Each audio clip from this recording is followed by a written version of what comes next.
It's important to remember what happened before John chapter 20. John chapter 20 ends with Jesus being laid to rest in the tomb, a tomb that nobody had lived in before. No one had been dead in before. That's more correct. A tomb of and you know, it was to understand John 20. You also need to understand how shameful the whole crucifixion business is. That the whole thing was such a sham and the women were all there, and you just sort of, if the Our Altar Guild is so wonderfully meticulous in making sure that everything pastor needs is taken care of, multiply that by a factor of a bazillion when it pertains to after they saw everything that happened to him. Does that make sense? They're there at the foot of the cross, and they see him in all his shame, and his mother's there, and he's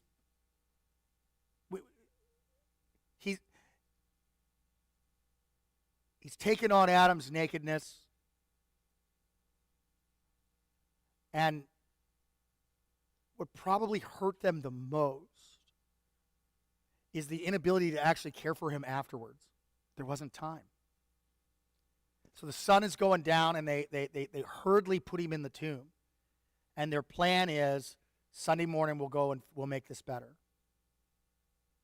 And so they had a good, 32 hours, probably 48 hours to, can't be 48 hours. Let's see, 12, 24, 32 hours. They had a good 32 to 40 hours to simmer in all their feelings. They got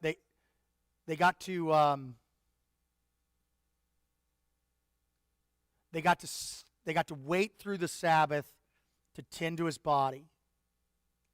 And there's something about taking care of those we love after they fall asleep. It's bad enough when somebody dies. We want to make sure that they're properly laid to rest. So John 20 begins on the first day of the week, which is what day? Sunday. If you think the first day of the week is Monday, you've been Americanized. The first day of the week is Sunday. Even on your calendar, the first day of the week is Sunday. That's why you go all the way across the calendar to Saturday, and then you have to go all the way back. Just because your work week begins on Monday, your work week, mine, I tried to find a job where I'd only work once a week, but it just didn't turn out that way. So on the first day of the week, that is on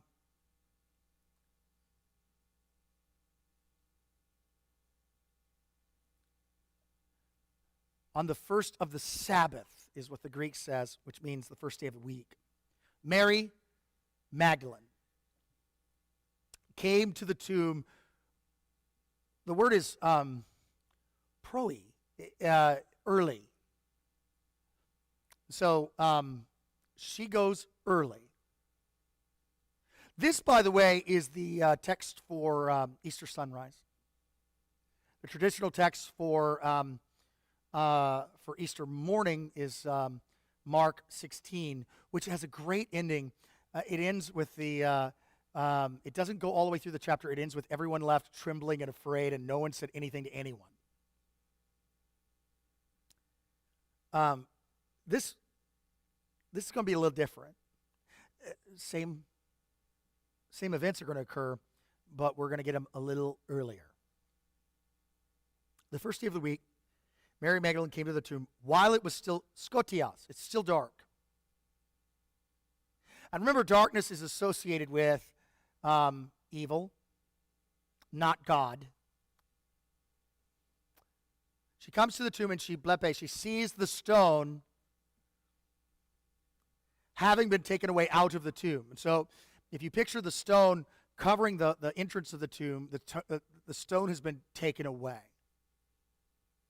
And this is a great text for early morning because this gives you the first early morning account of it. She ran and went to Simon Peter and the Alion Mathetan, the other disciple, the one Jesus loved. And we've made our way through all of John's gospel to this wonderful business of John never identifies himself. He always identifies himself as the one Jesus loved.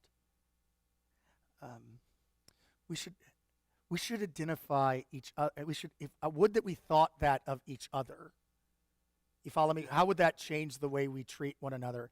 If instead of thinking, oh, drat, it's Earl again, I thought, oh, there's one that Jesus loved, and not in a negative way, like Mark Stevens is a guy that only Jesus could love.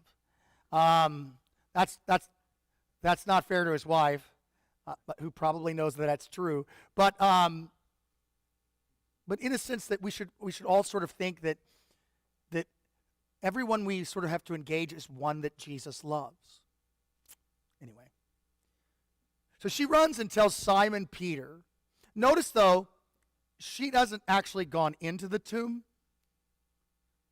So she gets to the tomb, and in the earliest account, she sees the tomb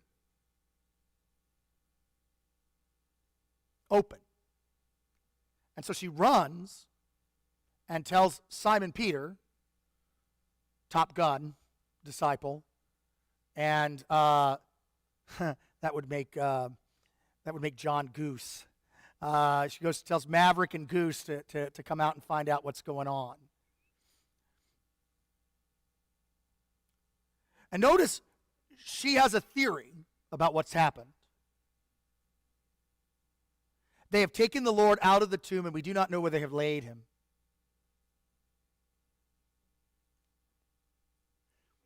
So her assumption is, if the tomb is open, somebody's stolen the body. And so Peter ex Elthin, he went, and the other disciple, they were going toward the tomb.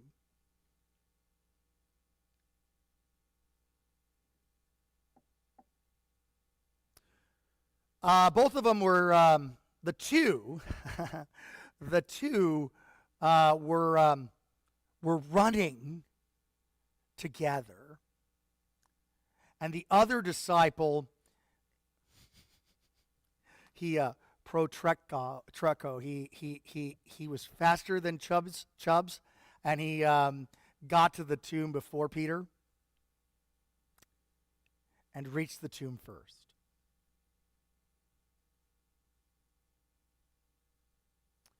And he stoops, he bends over and looks into the tomb, but very clearly he doesn't go in. And you, by their actions, you see the difference in the personality of the two disciples. John gets to the tomb, John sees the tomb, John sees that it's empty, but he won't go in. What does he see? Well, Simon Peter came, following him. He goes into the tomb.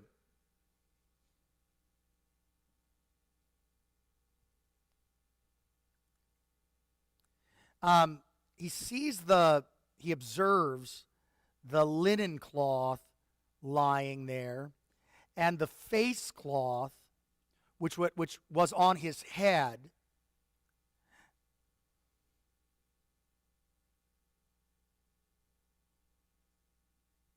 not lying with the linen cloth, but folded in place by itself. So he sees the scene. I always want to scream at Peter. You're messing up the CSI evidence, man. Don't go trudging in there.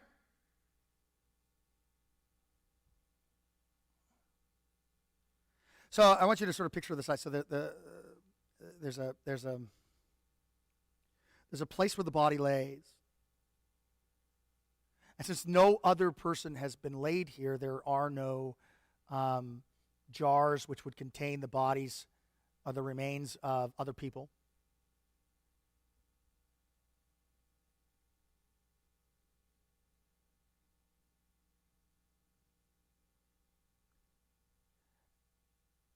The significance of the folded cloth.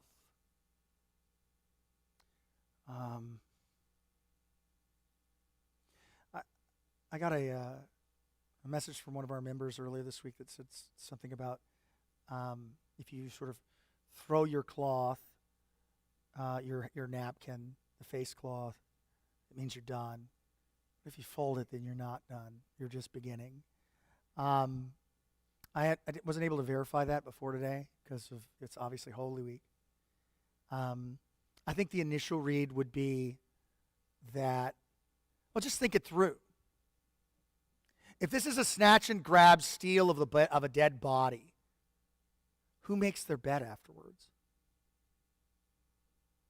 I mean, if you're in a hurry, you don't normally make your bed. And I think this is the first sign that their initial assumption is wrong. Because he wasn't in any hurry. He rose from the dead. I think he's marching through Hades at this point. But he rose from the dead and then did his thing.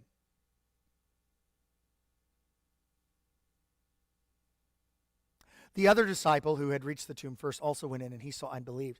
And I don't want you to miss this because this is a common mistake. If he stopped there, you might think that he believed that Jesus rose from the dead. But the next verse makes it very clear that that's not what he believed. Verse 9 is so very important in understanding their mindset on Easter morning.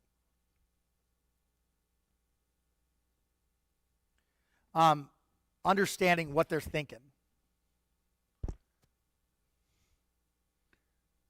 What are they thinking?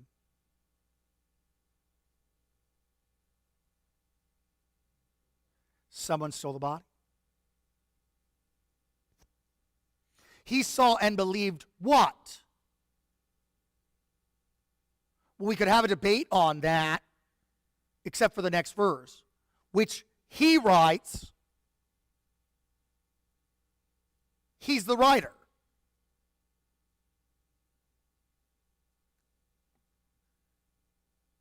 Not yet did they know the scripture that it was necessary for him out of the dead to anastai, to stand up. So what did he believe? He believed what Terry said. He believed that the body was stolen. He believed Mary Magdalene. What's important about this? Look, if I'm making stuff up and I'm making up a story about how Terry rose again from the dead and how Stevens and I ran over there and Stevens outran me, and Stevens got to the tomb first, and then I saw it, and I'm making this up, I would say that I got there, I saw that Terry had rose from the dead, and I sang a hymn because I'm such a great believer.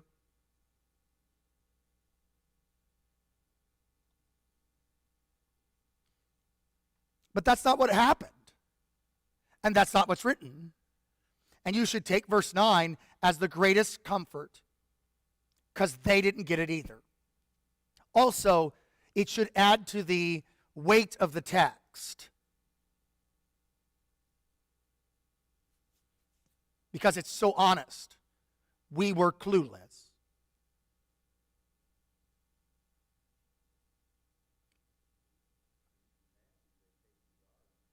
Right? Matthew 27, they pay the guards to lie. Right, they bribe the guards. In Matthew's gospel, the only people dead at the tomb are the guards. The guards faint, and they looked as dead men. And then the guards scamper back to the chief priest. The chief priest bribed them, and they were all too happy to take the bribe because the alternative is death. We were overpowered. And I don't think the minor variances between the accounts should not concern you. It should comfort you. Why? Well, if Diane and I see the same event, Diane's going to see different details than I do. I'm probably only going to get the facts. There was nobody there. But Diane might see the cloth was folded. Everything was neat. It was early morning. I mean, I'm so clueless that I left my drink on a pew the whole service.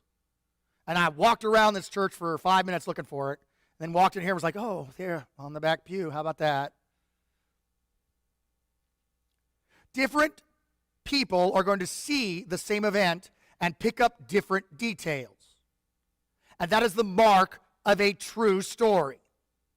The mark of a lie is that everybody has their story exactly the same. That's why they separate the witnesses. You got it. On all the crime shows. Hope you don't know that from experience. You only know that from the crime shows.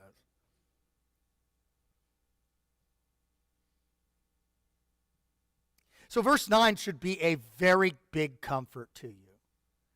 They didn't get it either.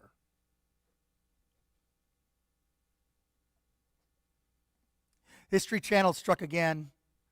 One of my old members texted me this morning that they were worried that the Gospels had not been written until 200 years after the death of Christ. And I only had time to say, well, that's just totally not true. Really, Pastor? I saw it on the History Channel. No, that's so very wrong. Yeah, so very, very wrong. My belief is that the Gospels were written before 70. I think everything was done before the destruction of Jerusalem. I think scholars think it happened were written after the destruction of Jerusalem because Jesus nails the destruction of Jerusalem so well. But the gospel themselves, at least 3 of them are done before the destruction of Jerusalem. And I think John's was too.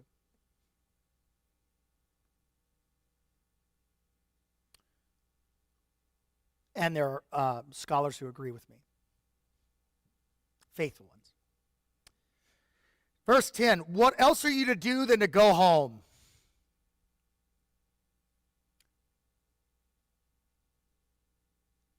And here Peter's much like me. I don't think I would have stuck around. I'd just been like, well, there's nothing else to do.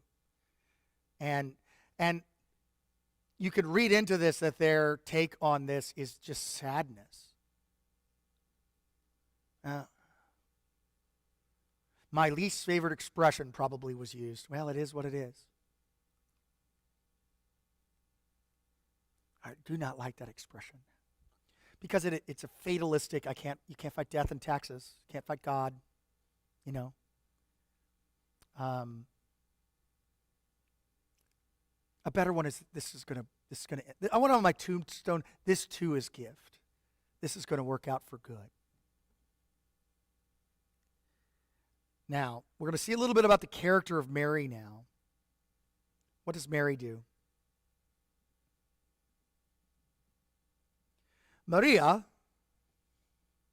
she stands. Pros can mean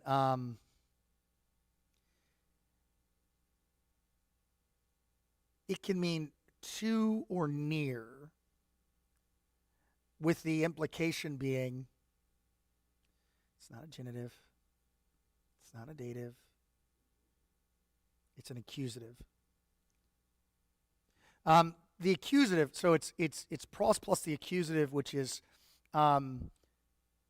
this sort of gives you the placement of her in relation to the tomb. She was toward it.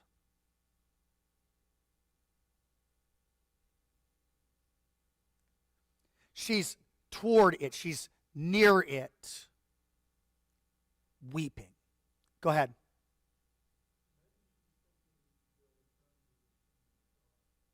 That's perhaps it. Maybe she thinks that they'll return to the scene of the crime. That's possible. And you'll have to forgive me, anybody who's watching, or y'all too. I don't mean to teach you with something in my mouth, but after 8 days in a row, and all those Bible studies, if I have anything left in my voice, it's going to be, and you certainly don't want me up here coughing and then you're worried about me having the Rona. So,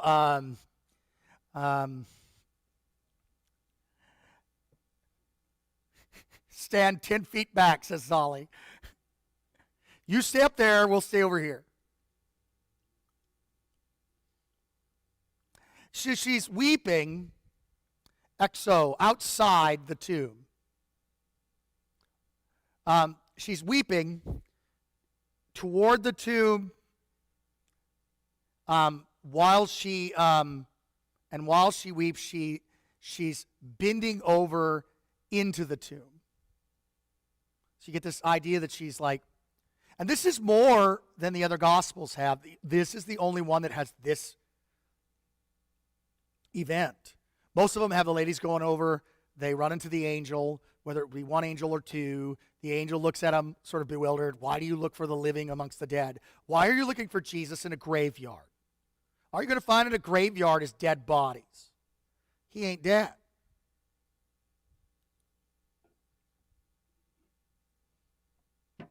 I will find that in a week. As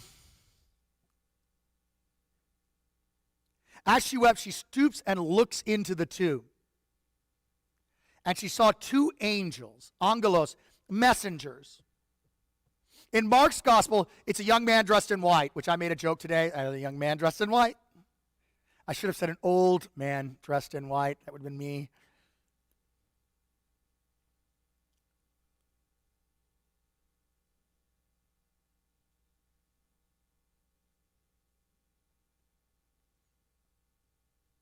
So she's crying and looking in the tomb. And I always picture this as tears, tears, because she's weeping, because you add to it all of it. The utter unfairness of it all. You think you're mad because Walmart's open and your church is not. Imagine if your Lord was unjustly condemned, crucified, naked before his mama, and then you didn't even have time to properly clean him up and put him away rightly. So her anxiety, her emotion is off the chart. And you had all of the Sabbath to think about it. She sees 2 angels in white sitting where the body of Jesus had lain, past tense, one at the head and one at the feet. I always picture them sitting there, young men.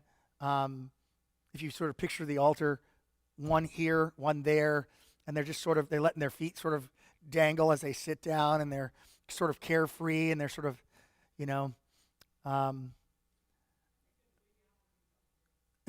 right. Well, this is what everything in creation, Terry made reference to that when he was praying with me earlier. Everything in creation has been waiting for this day, this weekend, the death of Christ, the resurrection of Christ. Before there was a cosmos, everything was working toward this. All of recorded history, whether related to Christianity or not, was moving toward this moment. You all studied the Pax Romana in school, the peace the Romans brought, the 100 years of peace the Romans brought, this happens during that time where it's safe to travel from place to place, mostly as safe as it could be. The Greek philosophy, which will be both helpful and hurtful to the church, has already happened. There's a common language that spreads throughout the world. Greek. And if the plan was that he would be pierced, the people who do that, Romans. So I just picture them just happy as, they're just sort of bouncing their feet like kids do, We were singing the hymn yesterday, and someone observed, first, who's the young man up front? That was George, helping with the service yesterday. But both of them during the last hymn swaying back and forth, because that's what Borghardts do, and they sing.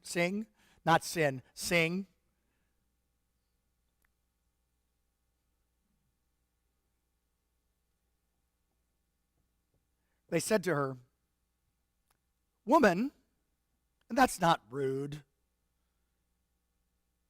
Gune. You could take this as Mrs. Ma'am, why are you weeping? She says,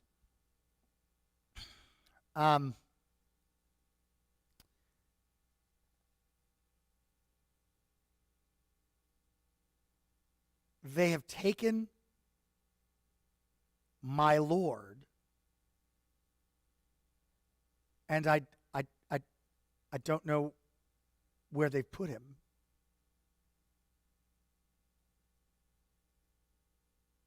My Lord.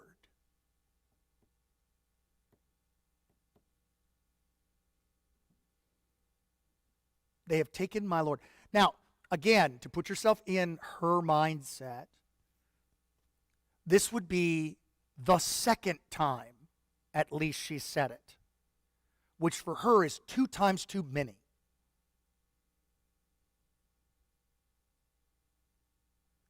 Having said this, I love this next part, because this happens in real life. You can just picture her telling John, "You really didn't have to record this. It would have been helpful for you not to record this." So having said this, she turns behind her, and she sees Jesus there. But she didn't know that it was Jesus. Now, how on earth did someone who loved him more than anyone else not know that it was him?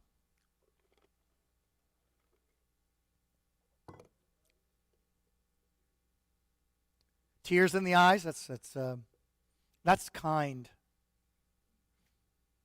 Let me just tell you, you could run into Jesus and you don't even know him. You may have run into angels in your life and not even known that they were angels. Unless God reveals to you his work, his son, you wouldn't recognize him from Adam. See what I did there?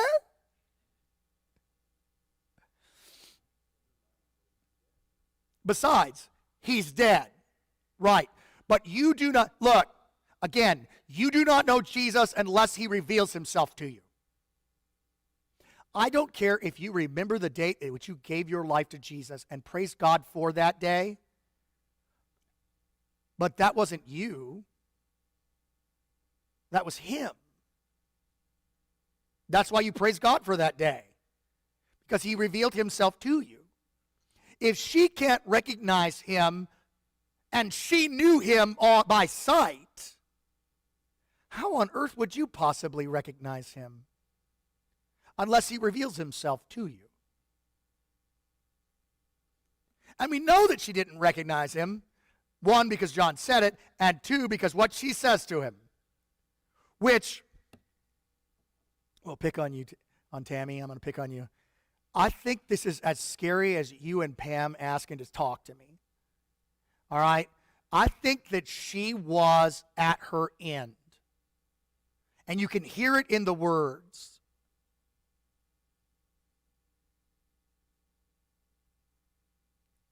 He says, ma'am, verse 15, why are you crying? Whom are you seeking? Which, by the way, he had said in the Garden of Gethsemane, too, to the guards. Whom do you seek? Jesus of Nazareth. I am. Woman, why are you weeping? Whom do you seek? She, dakusa, she thinks that he's the kepus puros, that's fruit picker. She thinks he's the gardener. Lord, if you have removed him, tell me, imperative, where you've put him, cago alto auro, so that I may take him. It's curt, it's grumpy, and it probably had a neck move. If you have taken him, why don't you tell me where you put him so I can put him back? Because he doesn't belong wherever you've taken him. And it makes total sense if she thinks he's the gardener that she would believe he took the body. Because the person who's there tending to the garden is the guy who would know where it went. What's up?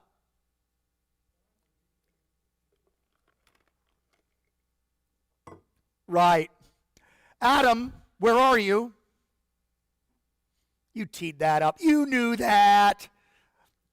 I'm going to call a penalty on you, Terry. Right. The Lord asks questions that he already knows the answer to, and he does it all the time. Adam, where are you?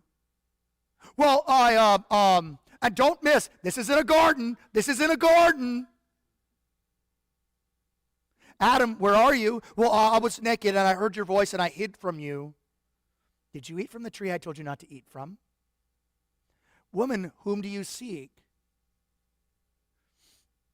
If you've taken his body away, why don't you give it back to me so I can do what's right finally? I would not have wanted her on the Board of Education. That would have been the end. I'd have been afraid. I'm already afraid of the Board of Education now, the ladies and the wonderful ladies that run the Sunday school and all that jazz. Because all they have to do is say one sentence, Pastor, we need to talk to you. And I run back into my office. I'm more scared than Thor when that happens.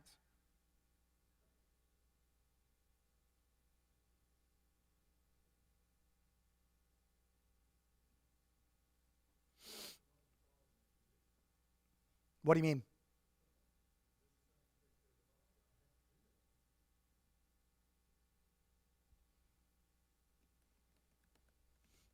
Right.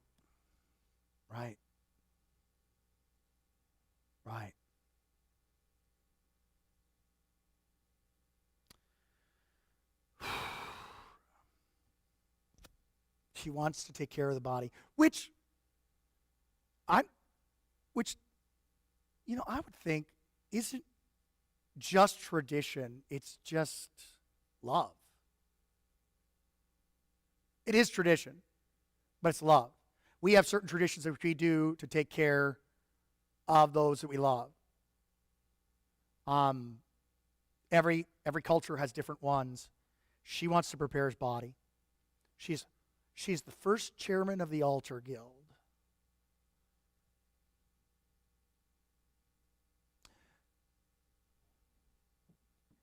Lege aute ho Jesus. He says to her, Maria.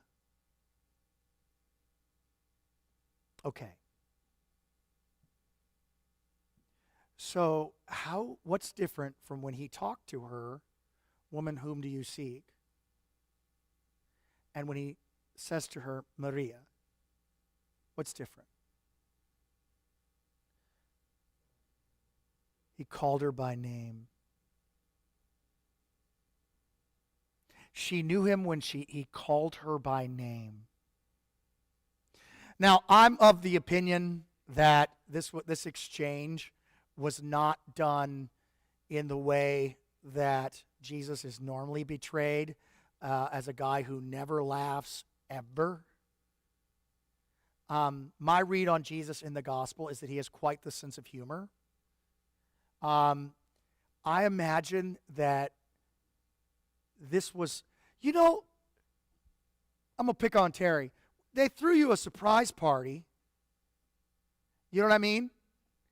And your sweet wife went behind your back, talked to your boss, made sure you weren't flying, did all sorts of stuff. I'm sure you forgave her, right? It wasn't a sin that she deceived you. It was all here. I don't believe, I think it would have been very difficult for him not to smile. Woman, whom do you seek? Who are you looking for? What's going on? What are you doing? Especially when she was shaking her neck at him. Why don't you tell me where he is? Or it's going to get real in here. Do you understand me? Maria. He says to her name. And when he says her name, she knows who he is. Even though all of reason tells her the dead people stay dead. Well, now the question is, well, if only Jesus would call us by name, then we would know him. He already has.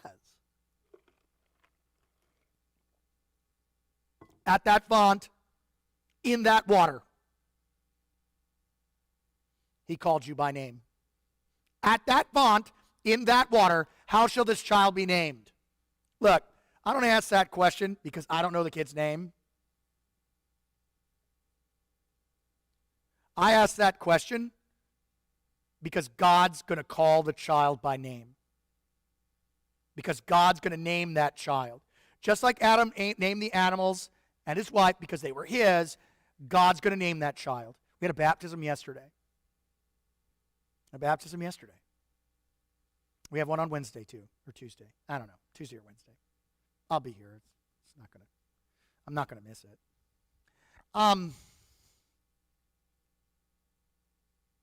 Maria. She turned and said to him in Aramaic, Rabboni, which means teacher. She knows who he is. And this is important too.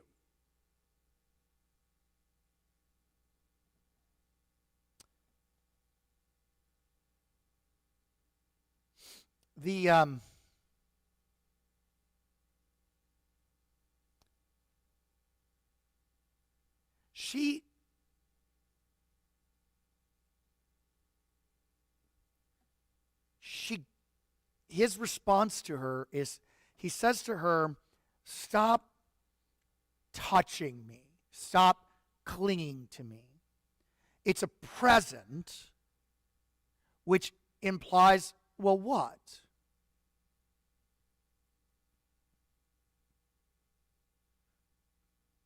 The Gospels, this is a place in the Gospels where every action isn't laid out for you because the dialogue tells you what happened. She did not just stand back and go, teacher, 6 feet.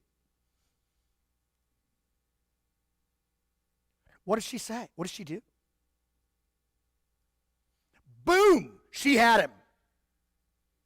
And so you can almost imagine him going, stop clinging to me. The action had already begun. It was ongoing. She grabbed hold of her Lord. And you can already put it together in her mind, now that we've gone through this text, what she was thinking. I've got you, and I'm never letting you go. You are never leaving me again. And he nips that in the bud.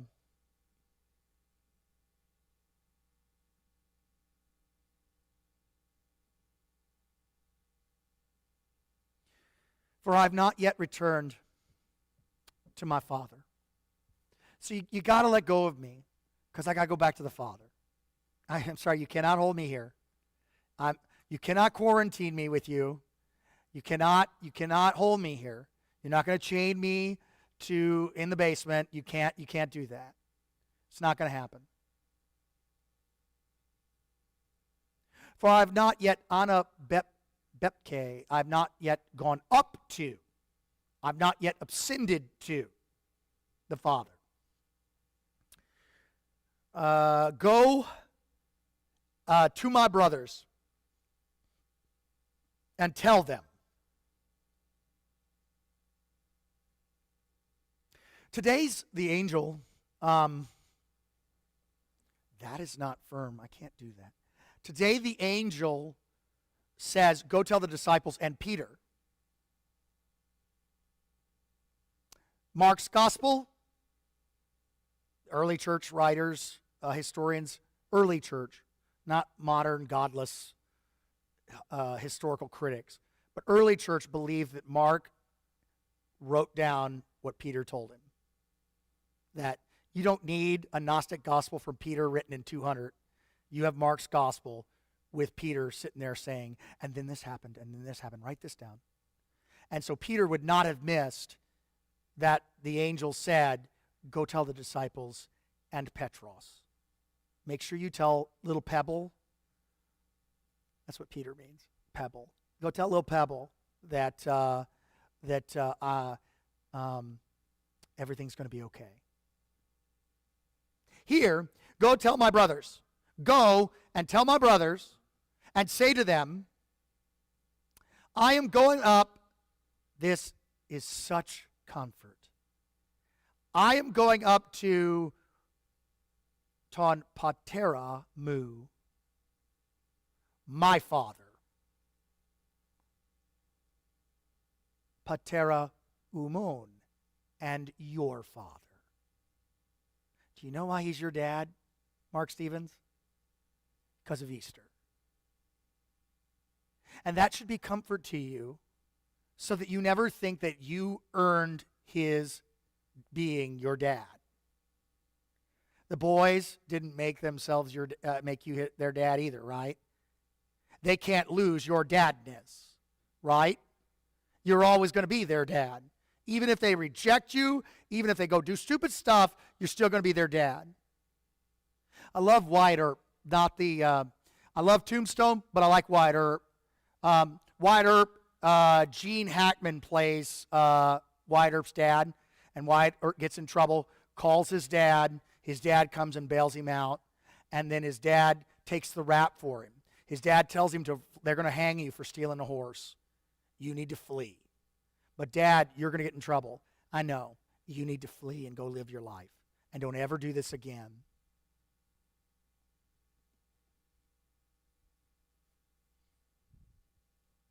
I don't even really like Westerns, but I like that one. And Tombstone. Tombstone's one of the best movies of all time. Go and tell my brothers that I'm going to my dad and your dad.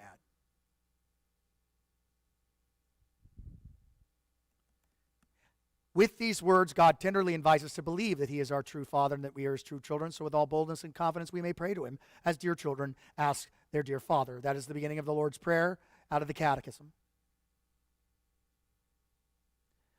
Easter is the reason why God is your Father. I've always wanted to be a Southern Baptist, pounding the pulpit.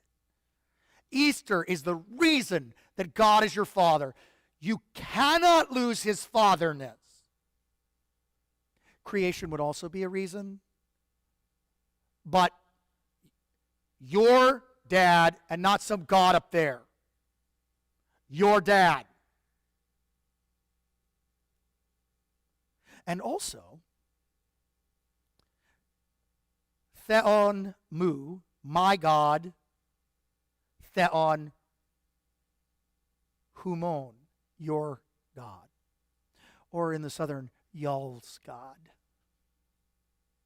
My God and y'all's God, my Father and y'all's Father. Because of this, don't pull Easter and Good Friday apart. Don't think of Easter apart from Good Friday. Don't, I love our vice president. I love our vice president. He said Easter's on the way. He's an evangelical. That's one of their favorite expressions. Easter's a good news. We know that Easter's good news because of Good Friday. He did not mean Easter's the big deal. He knows Good Friday makes Easter good Easter. So, look, I can't be for you the same as I was before. You cannot chain me to any place. You got to let go of me, girl. And go, and I need you to go. And can you imagine how hard it was to get her to leave after that? I need you to go and tell my disciples, my brothers,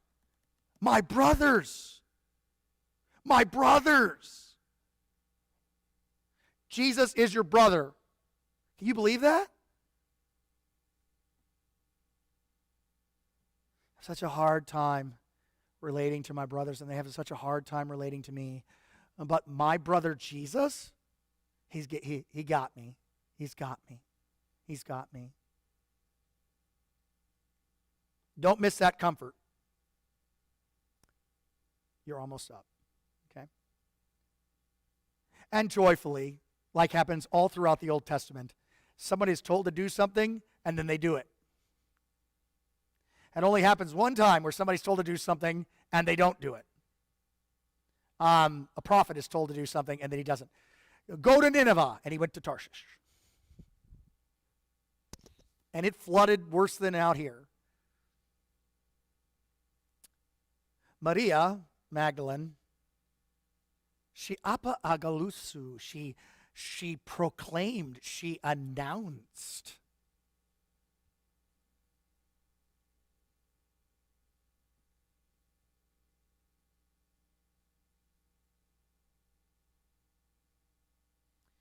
There's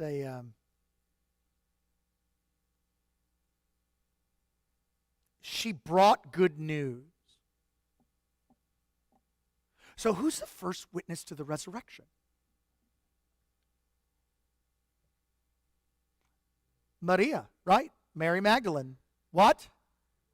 The cars. Okay. 2 points for you. Did they see him on the way down? That's awesome. The historic first, all kidding aside, the historic first witness to the resurrection is Mary Magdalene. Which, why is that so ironically helpful?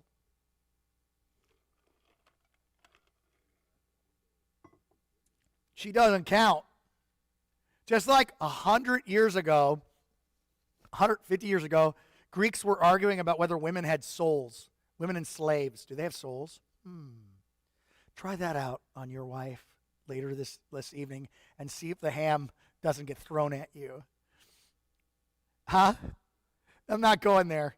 I could just see Mark Stevens sitting out at Easter dinner going, you know, Pastor said today that in about 200 BC, they were arguing about women have souls. What do you think of that?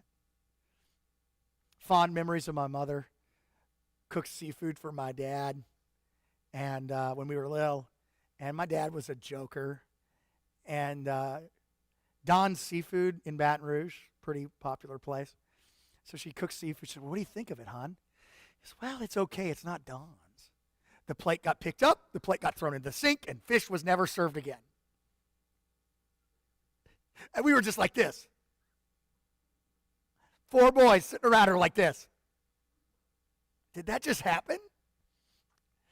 Equal to the time in which my brother, as a teenager, said something. He went 1, 2. She says, if you say one more thing, you just don't even speak. And he said, whatever. She took a plate of brownies and she put it in his face. You can't do this anymore. It's abuse. She put it in his face and she just rubbed it all in there. And then she looks at me And she goes, do you want some too? And I'm like,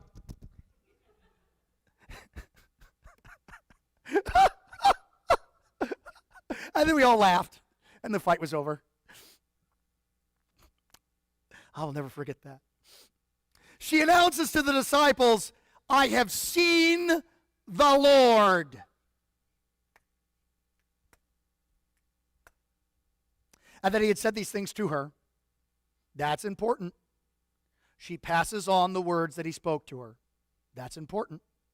Now, next week, the least attended Sunday in all of Christianity,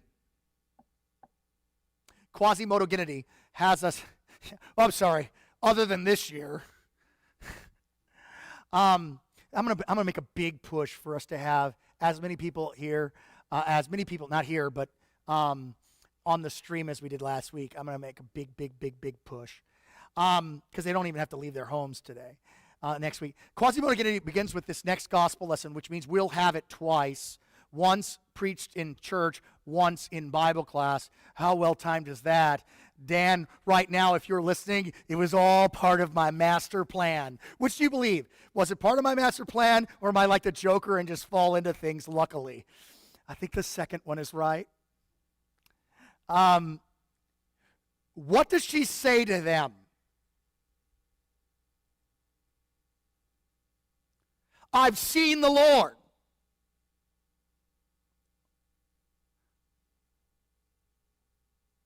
And their reaction? We got to lock the doors. They're coming for us too. Thomas, you drew the short straw. You get to go out into Coronaville and get some food from Wally World. We're going to be in here praying. Here's the secret knock. You can give me that back in. If Andrew had pulled the short stick, we'd be talking about doubting Andrew. But Tom draws this short stick, and so it's doubting Thomas. She told them they didn't believe her. She told them, I've seen the Lord. They locked the doors. Don't miss that. This is in agreement with what actually happened in Mark's gospel. Trembling and afraid, they said nothing to anyone because fear seized them. Next week. The grace of our Lord Jesus Christ, the love of God the Father, and the communion of the Holy Ghost be with you all. Amen.